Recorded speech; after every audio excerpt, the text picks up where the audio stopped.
Unaangalia Baba Sam the King Tanzania TV channel. Kwa maoni na ushauri tumia namba zifuatazo: 0752732515. Usisahau kusubscribe kwa simulizi na makala za kuelimisha.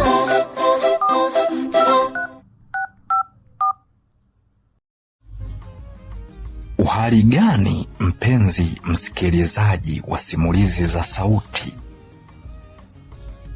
Karibu tena katika simulizi zetu za sauti ambazo umezoea kuzipata hapa.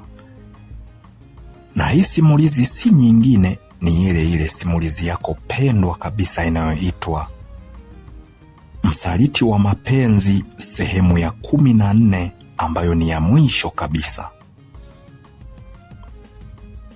Kama endapo utakuwa haujasubscribe channel yetu inaitwa Baba Sam the King Tanzania TV channel, na chini ya video hii kuna kitufe ambacho kina rangi nyekundu, pia kina alama ya kengele. Ukigusa hapo moja kwa moja utakuwa ni mwanafamilia wetu wa Baba Sam the King Tanzania TV channel.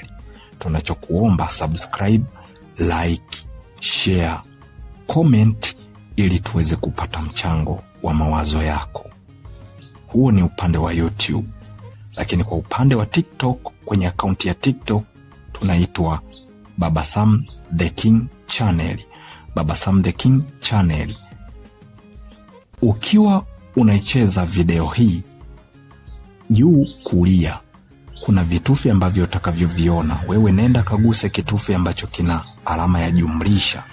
Moja kwa moja hapo utakuwa umetufollow Baba Sam the King channel. Kwa hiyo tunachokuomba follow, like, share, comment ili tuweze kupata mchango wa mawazo yako. Sasa ni kukaribishe sehemu yetu ya mwisho kabisa ya simulizi hii inayoitwa Msaliti wa Mapenzi. Tulishaanza kumuona msaliti ni nani. Msaliti ni Flora Chama, ambaye ameenda kumchukua mtu mwenye ulemavu wa miguu na kumpeleka hospitali ili aweze kupimwa na kutolewa figo awekewe mtu ambaye ni mzima, hana ulemavu wa aina yeyote, lakini viungo vyake ambavyo ni figo zinazofanya kazi ya kuchuja sumu zimefeli. Kwa hiyo akaangalia, je, ni nani ambaye anaweza kumfanyia hivyo? Alivyopimwa na kugundulika kwamba yeye hana uwezo wa kutolewa figo na kumwekea mpenzi wake kutokana na magrupu tofauti ya damu, moja kwa moja kaamua kwenda kutafuta mchepuko wake, yani kiasi kwamba hata kama Onesimo asingepatwa na matatizo, kutokana na kwamba huyu dada anapenda sana watu wenye vipaji. Onesimo alikuwa ni msanii, ana uwezo wa kuimba, na ndiyo maana aliamua kumpenda kutokana na usanii alionao. Sasa huyu wa huku aliamua kumpenda kwa sababu ametamani kile kipaji chake cha uandishi. Badala ya kuvumiliana na mtu mmoja, akaamua ajipe madaraka ya kutafuta mwanaume mwingine awe kama mchepuko wake. Hapo tu anawaza kote ana uwezo wa kuvuna pesa za kutosha, kwa sababu yeye ni mrembo, watampenda. Tuendelee kuidadavua simulizi yetu. Hapo nimejaribu kukupa kile ambacho huenda kuanzia mwanzo wa simulizi hii mpaka hapa tulipofikia huenda ukawa haukukielewa. Sasa ndivyo ilivyokuwa. Tuendelee kuidadavua sehemu yetu ya 14 na ya mwisho ili tuweze kujua ni kitu gani ambacho kilitokea. Baada ya dokta kumuita, kweli alienda Flora Chama na akafika pale. Moja kwa moja alianzia kwa Onesimo. Akaenda akamkuta ni mzima kabisa na amekaa vizuri kabisa kwenye kiti. anatabasamu. Walianza kuzungumza na Onesimo, na mazungumzo yao katika upande wa mapokezi hapo yalikuwa kama hivi: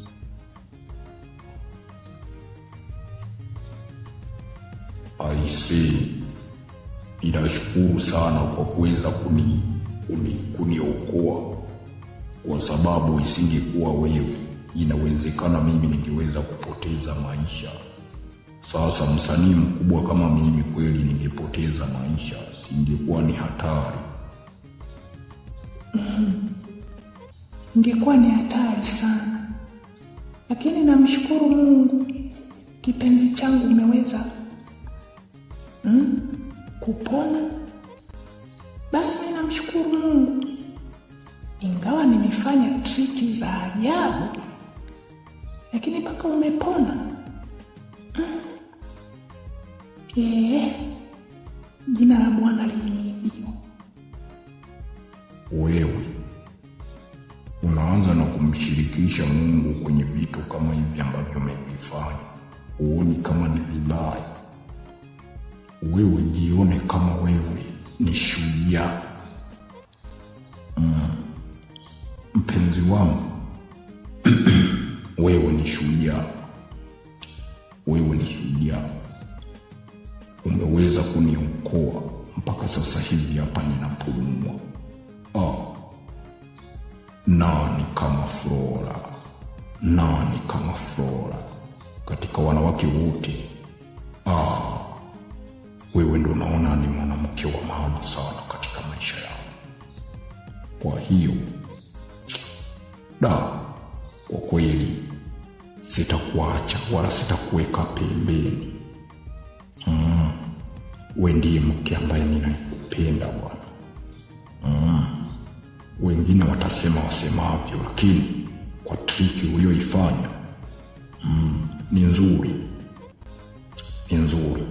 Baada ya kuona kwamba wewe huwezi kunipatia figo, ukaona ni vyema zaidi uende ukawalaghai wanaume kutokana na urembo ulionao asili kabisa. Mrembo.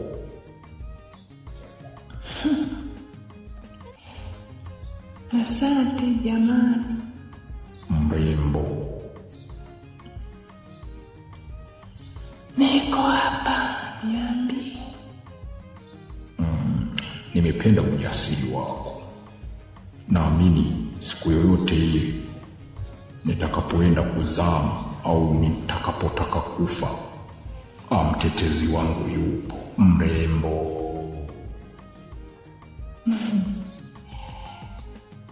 Haya, asante, nashukuru. Sasa kuna nyimbo zangu kadhaa nilikuwa ninahitaji kuzitoa, lakini kuna kijana mmoja ambaye ashawahi kutuandikia nyimbo nyingi sana. Anaitwa Ibrahimu Muhina. Unamfahamu huyo kijana?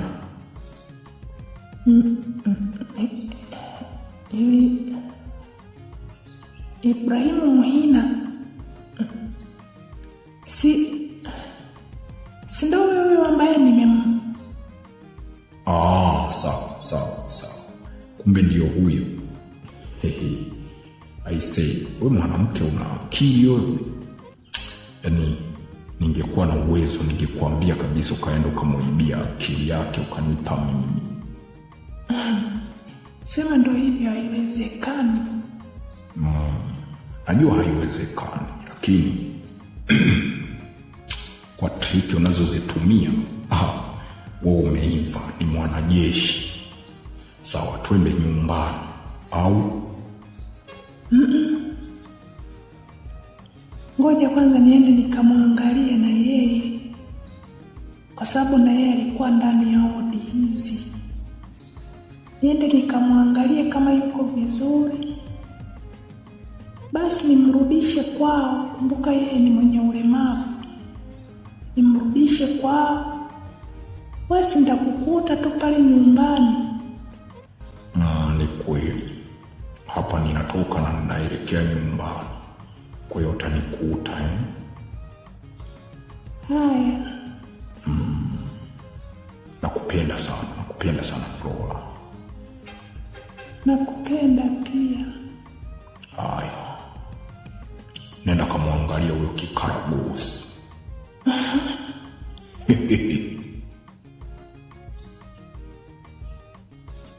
Baada ya kuzungumza maneno kama hayo, wakiwa wanafurahia kabisa, na Onesimo wanafurahia namna jinsi ambavyo huyu mwanamke alivyofanya,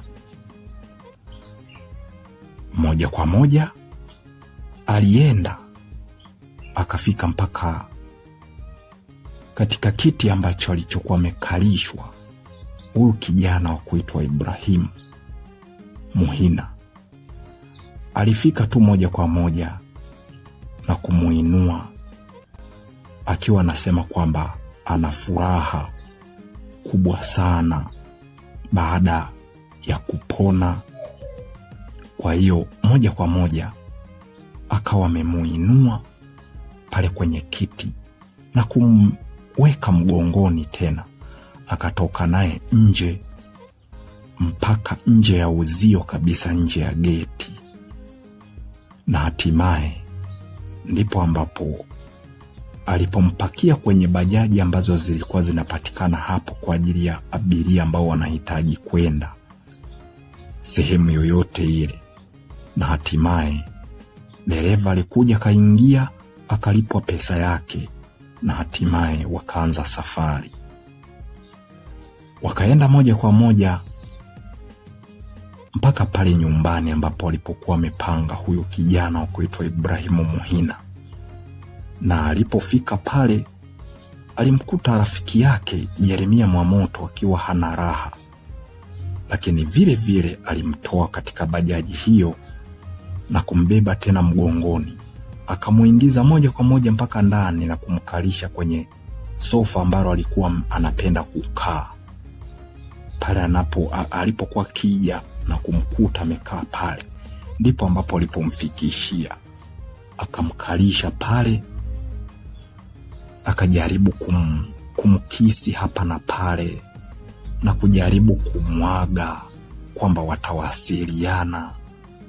Moja kwa moja Ibrahim akawa ni mtu mwenye furaha, akafikiria tayari kipenzi chake amemponya baada ya kuwekewa figo. Kwa hiyo mapenzi yao yataanza upya, hakuna kati yao ambaye atakayekuwa ni mgonjwa. Akawa ameondoka, lakini baada ya Jeremia kuja, alikuja akamwambia kwamba ameweza kuonana na dada mmoja ambaye anaitwa Jamila Kigosi, ambaye sasa hivi ni mtumishi wa Mungu, na walikutana baada ya kuwa anajaribu kuzunguka, pengine anaweza kapata marafiki ambao wanaweza wakambadilisha mawazo hapa na pale, kwa sababu kumbuka, aliondoka Ibrahimu bila kuaga. Kwa hiyo alikuwa akimsimulia Jeremia Mwamoto, akiendelea kumsimulia rafiki yake huyu, akamwambia kabisa kwamba aliondoka bila kuaga. Kwa hiyo alipatwa na mawazo mengi sana, kwa sababu angalia, wiki nzima imepita hawajawahi kwenda kutafuta pesa, na alikuwa anawaza endapo kodi ikiisha atakimbilia wapi. Lakini kwa vile amerudi, basi wacha msimulie. Alimsimulia yale yote ambayo ameambiwa na Jamila. Kwa kweli Ibrahimu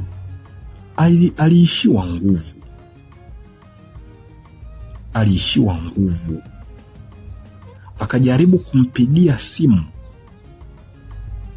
Flora Chama, pengine anaweza akapokea simu ili aweze kupata taarifa ambazo ni za kweli kuhusiana na masuala haya, lakini Flora hakuweza kupokea simu. Alijaribu kupiga simu tena, lakini Flora kuweza kupokea simu. Kumbe huku Flora alichokuwa nakifanya, alikuwa na spendi na mpenzi wake wa kuitwa Onesmo. Alispendi naye sana kwa siku hiyo. Alijaribu kwenda kwenye kumbi tofauti, wakacheza mziki hapa na pale. Akajaribu kumpeleka kwenye kumbi ambazo wasanii wachanga wanaimba. Akaenda kuimba kule, na hatimaye baada ya siku 4 kuwa amekaa na kujaribu kupiga simu kwa Flora, lakini Flora hataki hata kuipokea hiyo simu, yaani Ibrahim Muhina. Baada ya kukaa siku 4, na hizo siku 4 sio kwamba eti walikuwa wanaenda kutafuta, walikuwa wamekaa tu nyumbani, kwa sababu Ibrahim hajisikii kabisa kwenda kutafuta pesa, kwa sababu tayari amepewa ukweli ulivyo na rafiki yake Jeremia Mwamoto, baada ya kukutana na Jamila Kigosi, namna jinsi alivyomwambia. Kwa hiyo haya mambo aliyoambiwa yalimchanganya sana akili, na alianza kujionea utofauti. Kipindi hicho alikuwa akipiga tu simu, papo hapo binti huyu wa kuitwa Flora alikuwa naipokea hiyo simu. Lakini kwa sasa kila anavyojaribu kupiga simu haipokelewi.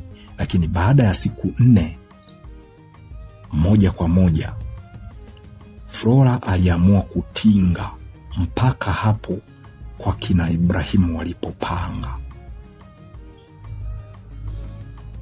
Walikuja moja kwa moja akiwa na kipenzi chake Onesmo. Hapo ndipo ambapo alifika na kuingia ndani akiwa na huyo kijana, yani Onesmo. Wakafika na kukaa. Hapo ndipo ambapo baada ya kufika hapo ndipo ambapo mazungumzo yao yalikuwa kama hivi.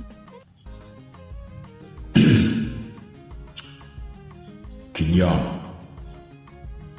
nimekuona umekuwa ukimtafuta sana mpenzi wangu kwenye simu, mpenzi wangu shujaa aliyejaa maarifa mengi.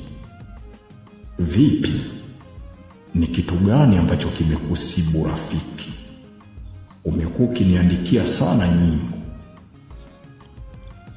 Wewe hivyo unataka kuniambia kwamba wewe ndo mpenzi wake na Flora kweli? Yaani Flora kweli ukanifanyia hivi? Unaniambia wewe ndo unayeumwa? Kumbe anayeumwa ndo huyu mpenzi wako kweli? Yaani mimi ni mtu mwenye ulemavu, umeona uende ukanitoe figo ili uweze kumwekea huyu aliye mzima kabisa na akili zake? Kwa nini usingeenda kutafuta hata wanaume wengine? Umeamua kuja kwetu sisi wanyonge ambao tunakataliwa ndio uje kunirubuni nitoe figo yangu ili aje kawekewe huyu, wakati uliniambia kwamba wewe huna mchumba, mimi ndo mchumba wako. Kweli wewe ukanifanyia hivi kweli Flora? Kweli ndio haya kabisa, na ndio umeamua kunisaliti kabisa, ukanifanyia usaliti wa mapenzi. Yaani wewe hauitwi Flora tena, wewe unaitwa msaliti wa mapenzi. Mapenzi yangu mimi niliyokuwa nikikupenda umeyasaliti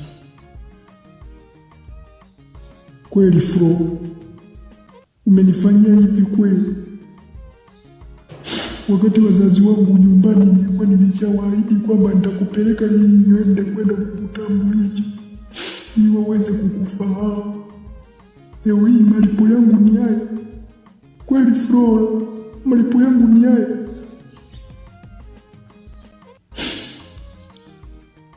Sikiliza wewe, acha kujilizaliza, acha kuwa mpumbavu, kwanza kulialia.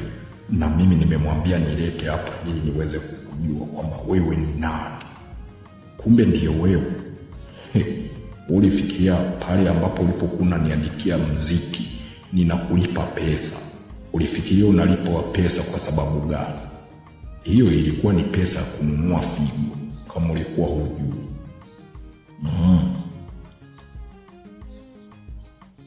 Yaani kwa kweli mimi rafiki yangu, mimi nilikwambia mambo ya mapenzi haya ni kuyaangalia hivyo hivyo.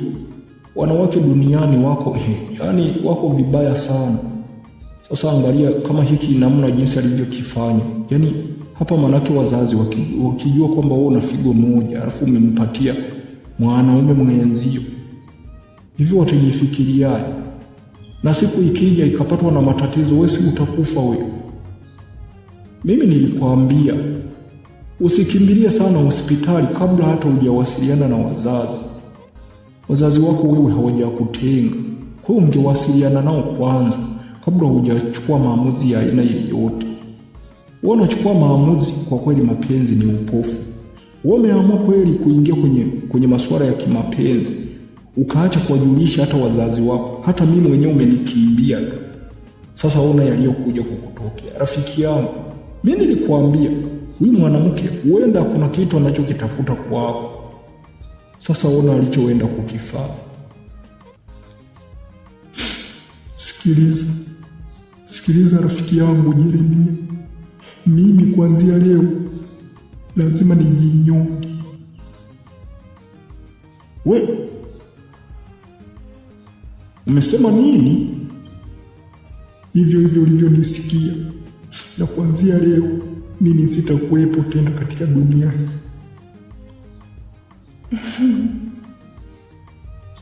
We shauri yako, ukitaka ujinyonge, ukitaka uache.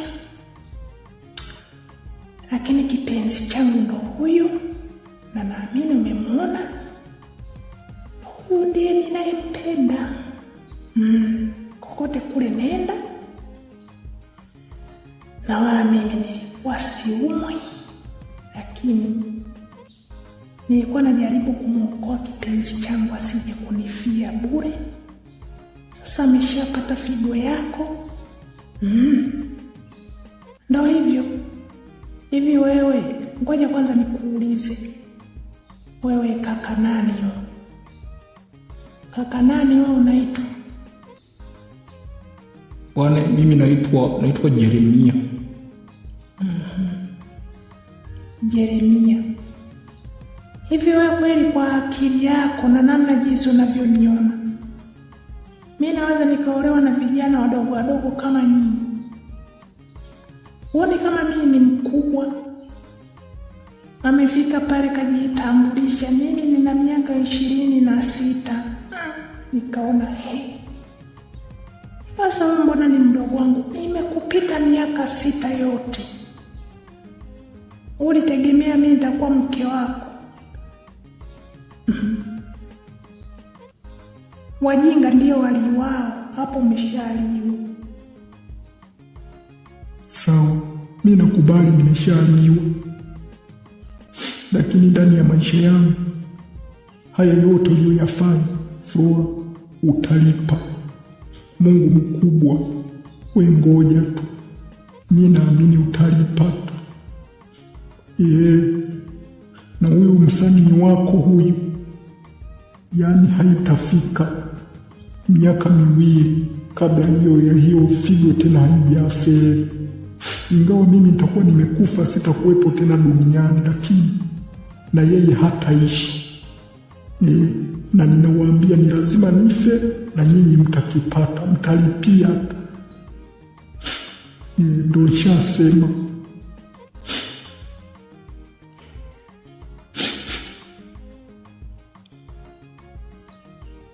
Baada ya kuzungumza kwa uchungu huku akiendelea kulia, kijana huyu wa kuitwa Ibrahimu Muhina aliamua kumwambia rafiki yake waweze kukusanya vitu vyao vyote waelekee nyumbani kwa mzee Muhina. Na hivyo ndivyo ilivyokuwa. Na walivyofika pale, Yeremia aliweza kuwasimulia yale yote ambayo yaliyomtokea rafiki yake Ibrahimu na namna ambavyo alivyoondoka bila kumuaga. Kwa kweli Semi alilia sana baada ya kupata taarifa hizo. Alipatwa na presha, maskini ya Mungu, mwanamke wa watu.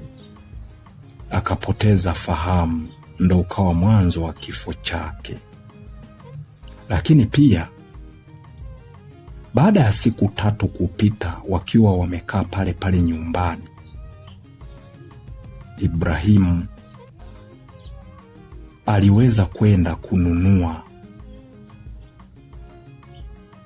tangawizi, akiwa kabisa anaonyesha kama vile hana mawazo ya aina yeyote, kutokana na kwamba kule nyumbani kwao kidogo njia ni nzuri. Kwa hiyo hakuhitaji sapoti ya aina yeyote. Kitimwendo alikuwa kikiendesha yeye mwenyewe.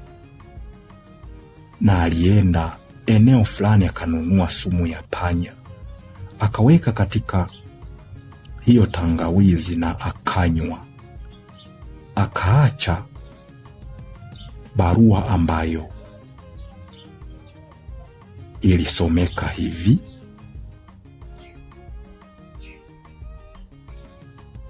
mimi Ibrahimu Muhina nimeamua kujitoa uhai nikiwa na akili zangu timamu. Naamini mapenzi ndio yaliyoniua, lakini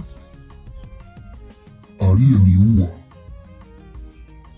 ni binti Flora. Nilimpenda sana. Sikujua kama endapo atakuwa ni msaliti wa mapenzi. Ameniua. Sioni tena kama kuna tegemeo langu duniani, wala sidhani kama kuna mwingine ambaye anaweza kunipenda mimi.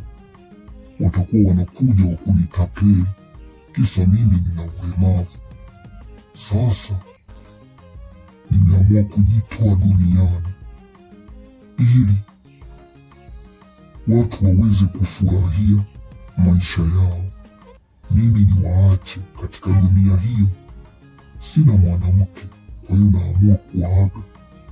Ninaondoka duniani, lakini mkubali mkatae, Onesimo na huyo mpenzi wake Flora watalipa.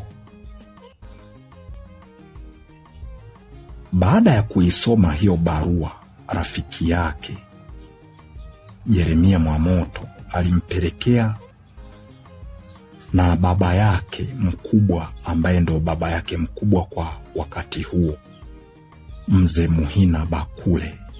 Na yeye aliisoma hiyo barua. Hatimaye na yeye alipatwa na mshtuko alipoanguka, ndo ikawa ndiyo kifo chake ambacho kilisababishwa na presha. Na kwa wenye upande wa pili, Flora aligundulika ana ujauzito, na baada ya kupima huu ujauzito ikaonekana amepewa na kijana ambaye walimpima alipokuja kuwekewa figo. Na huyo dokta wake ndiye aliyempima, akaambiwa huo ni ujauzito wa Bwana Ibrahimu Muhina. Hapo ndipo ambapo alipomwambia ili waweze kuutoa, lakini kabla hawajafanya hivyo, moja kwa moja Onesimo alikuja na kufika pale hospitali, akawakuta wakiwa wanaongea, na akawa amewasikia yote waliokuwa wakiongea, kwani simu ya huyu dada wa kuitwa Flora ilikuwa imeshawekewa hacking. Kwa hiyo alikuwa ameihaki ili kuweza kujua kila kinachoendelea. Kwa hiyo wakati anaendelea kuzungumza, kumbe kuna application ambayo alikuwa ameiseti na kuiwasha ili iwe inamtumia taarifa. Hapo ndipo ambapo alipoweza kusikia mazungumzo yote ya zile sauti ambazo zilikuwa zinatumwa kwamba Ibrahimu alimpatia ujauzito Flora. Kwa kweli Onesimo alikasirika, alichukia sana, kwa sababu alimwambia hajawahi kulala naye, alimragai tu. Mwisho wa siku, kutokana na kwamba baba yake alikuwa ni askari polisi, alichukua bunduki akaja nayo moja kwa moja na kuwaita eneo moja hivi la mgahawa ili waje wapate chakula pamoja. Na baada ya kufika pale, Ibrahimu kupata taarifa zake kwamba ameshajinyonga kwa kunywa sumu, basi na yeye aliamua kuwafyatulia risasi hapo hapo katika huo mgahawa ambapo alipokuwa amewapeleka kwenye chumba maalum, yeye pamoja na dokta wake. Kwa hiyo Flora pamoja na dokta wakawa wamepoteza maisha baada ya kufyatuliwa risasi. Baada ya kuwa wamefyatuliwa risasi na kufariki, kijana huyu wa kuitwa Onesimo na yeye akakimbia moja kwa moja mpaka msituni na akajifyatulia risasi huko, akawa amefariki. Baba yake askari polisi, baada ya kuja kuangalia bunduki yake kama ana uwezo wa kuiona, hakuona silaha hiyo. Lakini ndipo ambapo watu walianza kuhamaki katika hilo eneo na kuanza kutafuta maiti, kwamba maiti ya Onesimo itakuwa iko wapi. Na wakasema kwamba katika hoteli fulani wamekuta miili miwili. Hapo ndipo ambapo Yeremia aliamua kuchukua kila kilicho cha kwake na kurudi kwao Mbeya, na aliondoka bila hata ya kuaga, kwa sababu rafiki yake amefariki, na hawa wengine wote, Muhina pamoja na mke wake Semi, mtoto wao Ibrahimu, wote wamefariki. Kwa hiyo pale hakuna mtu anayemjua. Kwa hiyo alichokifanya, alichukua kila kilicho cha kwake, akapanda magari ya kwenda Mbeya, kwa sababu pesa alikuwa ameziona katika mfuko ambao alikuwa anapenda kuweka vipesa vyake vichache vichache. Kumbe Ibrahimu alichukua milioni 1 akaiweka humo, na pia alipotazama ilikuwa imefungwa kwenye kibahasha fulani kinachosema, Yeremia, nimekuachia pesa zote uende ukatumie, mimi ninaaga dunia. Alisafiri kuelekea Mbeya, na moja kwa moja huo ndio ukawa ndio mwisho wa maisha ya Muhina, pia ndio mwisho wa maisha ya Semi Kaduguda, pia ukawa ndio mwisho wa maisha ya Ibrahimu Muhina. Na huyu kijana wa kuitwa Yeremia akaenda kuanzisha maisha huko Mbeya, na simulizi yetu imeishia hapa. Mpenzi msikilizaji, kwa maoni na ushauri unaweza kutuandikia maoni yako hapa kwenye channel yetu ya Baba Sam the King Tanzania TV channel, au katika namba ambazo zinatajwa kwenye hicho kibwagizo kabla ya simulizi kuanza na inapomalizika, ambayo inaishia mwisho 15. Yani ni 07 52 73 25 15. Hiyo ndiyo namba ambayo unaweza ukatupa maoni yako, na kama wewe una mkasa unaweza ukanisimulia, lakini pia huo mkasa mimi nikautafutia majina ya kuweka, hatimaye ukaenda hewani ili wenzio waweze kujifunza. Ninakushukuru sana kwa kuwa nami katika mwanzo wa simulizi hii mpaka hapa tulipofikia. Mimi ni Hasdi02 Baba Sam the King.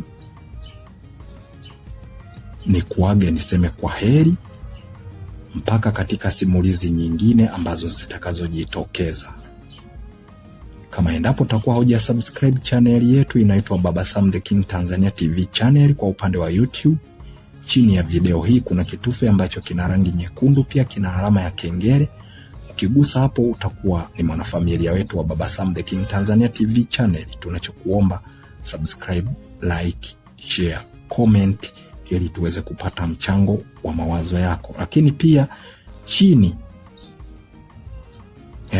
kwa upande wa TikTok. Kwa upande wa TikTok tunaitwa Baba Sam the King channel. Baba Sam the King channel. Ukibonyeza hii video, yani ukiicheza, juu kulia kuna vitufe ambavyo utakavyoviona, ambapo kitufe kimojawapo ni kina alama ya jumlisha, lakini kimekaa kama msalaba hivi, ambapo ukigusa hiyo alama ya jumlisha moja kwa moja utakuwa umetufollow. Kwa hiyo tunachokuomba tufollow, like video zetu kama umependezwa nazo, share kwa wengine ili waweze kujifunza juu ya simulizi hizi, lakini pia comment ili tuweze kupata mchango wa mawazo yako. Je, vipi kama endapo wewe ungekuwa ni Onesmo baada ya kupata hizo taarifa kwamba mke wako au mpenzi wako amepatwa na ujauzito? Je, ungeweza kwenda kuwaua yeye na dokta wake au ungechukua hatua gani? Mimi ni Hasdi02 Baba Sam the King, nikuage niseme kwa heri mpaka kwenye simulizi itakayokuja. Asanteni sana kwa kunisikiliza. Huu ndio mwisho wa simulizi yetu. Niwatakie ufuatiliaji mwema kabisa wa maudhui kutoka Baba Sam the King Tanzania TV channel kwenye upande wa YouTube na Baba Sam the King channel kwa upande wa TikTok. Niwaage niseme kwa heri mpaka simulizi zijazo.